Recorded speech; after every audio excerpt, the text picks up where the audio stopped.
মারা গেছে কয়েকদিন আগে, তারপর কয়েকদিন পরে তার বাচ্চাটা মারা গেছে। বুঝছেন? যদি কোনো ব্যক্তি খারাপ বলতে পারে তার বিচার দেবো আমরা। হ্যাঁ, ও পুরো নেশাখোর এবং বেচেও।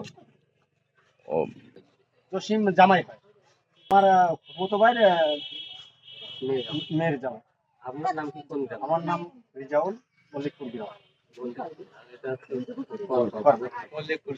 আপনি দেশের ডিটেলস এইভাবে জানেন যে মাদক বিক্রি করে, সেবন করে পূর্বে থেকে?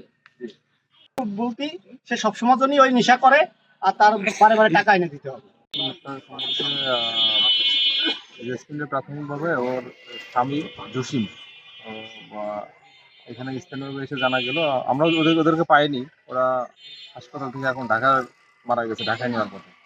তো যা শুনলাম স্থানীয়ভাবে যে ঘরের ভিতর ওর স্বামী ওকে হাতুড়ি দিয়ে পিটাই গুরুতর আহত করছিল, মাথায় ইনজুরি হয়েছে, পরবর্তীতে তাকে ঢাকায় নেওয়ার পরে মারা গেছে, এরকম একটা সংবাদ আমরা পেয়েছি। তার প্রেক্ষিতে আমরা থানা পুলিশ থেকে অতিরিক্ত পুলিশ আমরা এখানে আসছি যে আসামির যে বাড়ি আর কি, যাতে সুরক্ষিত থাকে এবং কোনো এর পরবর্তীতে যেন আইন শৃঙ্খলার অবনতি না হয়।